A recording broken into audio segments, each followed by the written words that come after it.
¿Dónde va la mi morena? ¿Dónde va tan de mañana?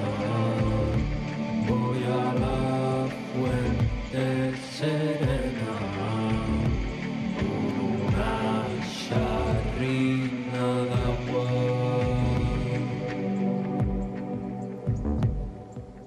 Y para lavarte los pies,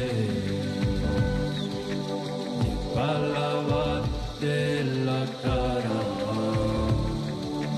y para lavarte mi oneña como y están rezando.